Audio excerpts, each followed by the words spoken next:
मध्य प्रदेश के जबलपुर में हुए क्रूज हादसे में लापरवाही के आरोप लगाए जा रहे हैं। कई चश्मदीदों का दावा है कि लोगों को पहले से लाइफ जैकेट तक नहीं दिए गए थे। जब नाव में पानी भरने लगा तब आनन फानन में लोगों को लाइफ जैकेट दिए गए। इसका वीडियो भी सोशल मीडिया पर सामने आया है, जिसमें क्रू मेंबर पानी भरना शुरू होने के बाद लाइफ जैकेट लाते हुए नजर आ रहे हैं। ये दावा भी किया जा रहा है कि क्रू के सदस्य से खराब मौसम की शिकायत की गई थी, लेकिन इसके बावजूद उसने नाव को किनारे नहीं लगाया। अब इन सभी आरोपों पर क्रूज के पायलट महेश पटेल का बयान सामने आया है। उन्होंने दावा किया है कि क्रूज के जाने के समय कोई तूफान नहीं आया था, तिथि लौटते समय बिगड़ी। इसके अलावा उन्होंने ये भी दावा किया है कि सभी को लाइफ जैकेट दी गई थी, लेकिन कुछ लोगों ने डांस करने के चक्कर में उसे नहीं पहना। उन्होंने कहा कि जब मैं निकला था तब कोई आंधी तूफान नहीं था, बस हल्की हवा चल रही थी। जब लौटने का समय आया तो हवा और ज्यादा तेज हो गई, इसलिए सभी को लाइफ जैकेट दी गई। अचानक हवा और भी ज्यादा तेज हो गई। हमने नाव को किनारे लगाने की सोची, लेकिन हवा के कारण लाख कोशिशें करने पर भी ऐसा नहीं हो सका। सभी को लाइफ जैकेट दी गई, लेकिन कुछ लोग नाच रहे थे और उन्होंने लाइफ जैकेट नहीं पहनी। मैं निकला सर यहाँ से 5:16 पे, और जब मैं गया तो मतलब ऐसे कुछ तूफान नहीं था, न कुछ हल्की अभी वेव चल रही, ऐसी वेव चल रही थी। तो हम निकल जैसे हमारा 22 मिनट हुआ कि इतना अपन रिटर्न होना है। रिटर्न हुए हैं तो 22 से 25 मिनट ही हुआ है, तो हवा इस तरफ से तेज आने लगी। तो मैं रखे ये सबको लाइफ जैकेट आप दे दीजिए। उन्होंने सबको लाइफ जैकेट दी। इतने में बहुत जोर से हवा चलना शुरू हो गई। फिर मैंने क्रूज का रेस दिए कि मतलब लगने पर को मुश्किल से 10 मिनट करीब लगता है, लेकिन बोट नहीं लगी, वापस रिटर्न हो गई। फिर वहाँ भी अपन सोचे कि मतलब किसी भी हाल से कोई भी कॉर्नर में बोट लगा दें, लेकिन पूरी जान से कोशिश करने के बाद भी बोट कॉर्नर तो किसी भी कॉर्नर में पहुँचने को तैयार नहीं हुई।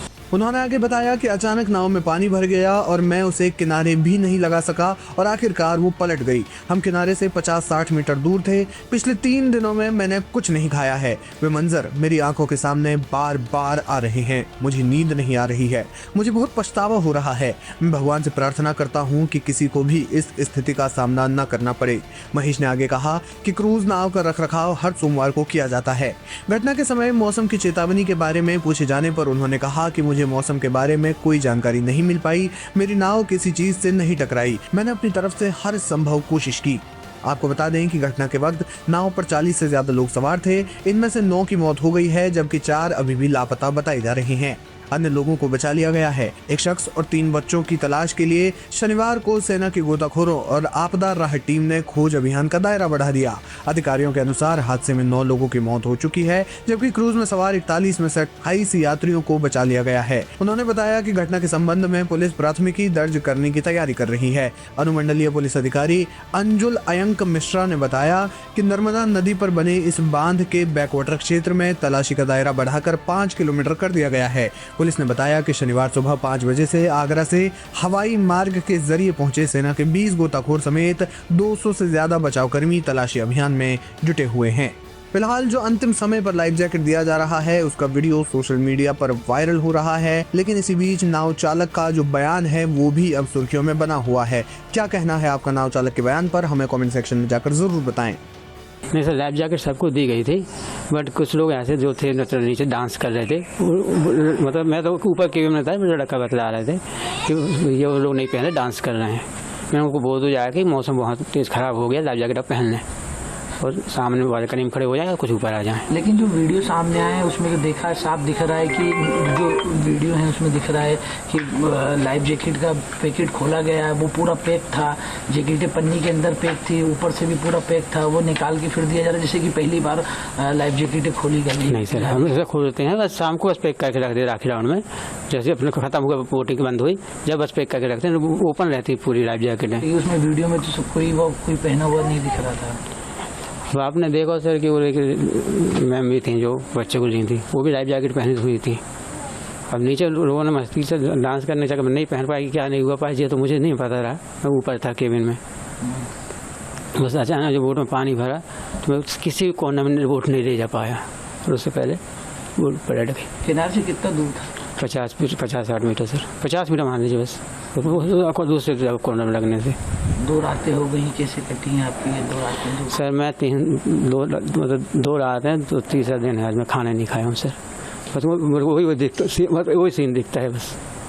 वही बच्चे जो वहाँ से मैंने ऐसे किए थे वो बच्चे बस दिखते हैं, मतलब क्या वाला था कोई छोटा सा ऐसे जो बच्चे 4-5 ऊपर वाले जो उसको फंस गए उनको निकाले ना, वही वो देखते हैं बस। उसके बाद मुझे कुछ नहीं दिखता, नींद भी नहीं आती है। 1 घंटा के लिए आई तो आई, नहीं तो नहीं आती। पछतावा होता है? हाँ सर, 100% पछतावा है मेरी आंखों में, बस वही वो दिखता है। और भगवान से प्रार्थना करता हूँ कि ऐसी कभी किसी के साथ घटना ना घटे और उनके माँ बाप को सद्भावना सब दे दे कि खुश रहें। बच्चे तो खूब चीख रहे होंगे उस समय जब ये था हो रहा था? सभी लोग सर। तो आपने बचाने की कोशिश? जितने सर वहाँ पे ऊपर केबिन में थे वे तो सभी निकल गए थे सर। वहाँ केबिन में तो ऊपर वाले केबिन में कोई नहीं फंसा सर, सबको निकल गए थे। बस नीचे वाले केबिन में समय नहीं मिल पाया हम लोग को किसी को। तो आप लोगों की ट्रेनिंग होती है कि? जहाँ सर कैसी होती है, कब होती पिछली ट्रेनिंग? ये सर समझ लीजिए आप जून में हुई थी सर। ट्रेनिंग में सर बचना सिखाना और कैसे आपको करना है, कैसी बोट चलनी, बोट पे कैसे वो करना, सब होती है। कितने मिनट की राइड होती है पूरी? 40 से 45 मिनट की सर। तो कितना मिनट हुआ था? 20 मिनट के करीब हुआ था? नहीं, ज़्यादा हो गया सर, ज़्यादा हो 25 से 30 मिनट करीब हो गया। 25 से 30। अच्छा ये बताइए, इसके मेंटेनेंस की भी बातें आ रही हैं कि इसका मेंटेनेंस नहीं हुआ था, मेंटेनेंस की कमी थी। नहीं, मेंटेनेंस क्रूज में था सर, अच्छा खासा मतलब है। कब पिछली बार कब मेंटेनेंस हुआ था? चेक वेक कब हुई थी मशीन? चेक तो मतलब हर मंडे को अपन चेक करते हैं, ऑयल चेक और सब कुछ चेक होता है हर मंडे को। लेकिन ये बता रहे मौसम की भी अलर्ट जारी हुआ था 3 दिन से। उसकी बस जानकारी नहीं लगी। आपको कुछ जानकारी नहीं, मौसम की नहीं लगता कि आप लोग को जब पता था या फिर यहाँ के प्रशासन को पता था कि यहाँ पे मौसम विभाग ने अलर्ट जारी किया हुआ है, येलो अलर्ट जारी था कि ऐसी हवाएं चलेंगी, आंधी तूफान आने की संभावना है, उसके बाद भी आप लोग ने लापरवाही? नहीं सर, इस विषय में जानकारी नहीं लगी मुझे, इस विषय में जानकारी नहीं कि मौसम खराब। मौसम खराब होने की जानकारी कौन देता है? यहाँ पे कोई विभाग वाले देते थे? दे रहे थे सर, लेकिन उस दिन दी थी? नहीं, 1 दिन पहले दी थी? नहीं, उससे मेरा वक्त था सर। कि मौसम तो खराब था, अब आपकी वजह से कितने लोगों की जाने चली गई, कितने लोग अभी भी परेशान हैं, उनको कोई किसी का बच्चा नहीं मिल रहा, किसी के बड़े नहीं मिल रहे हैं, किसी माँ नहीं मिले। नहीं वो ठीक है सर, मैं मानता हूँ, पर मेरी बोट किसी चीज़ से टकरानी तो है नहीं है और ना ही किसी पहाड़ से टकरानी। अब कुदरती मार थी ये, अब उसमें मैं भी कुछ नहीं कर पाया, अपना जितना रहा उतना पूरा जाने लगाया मैंने।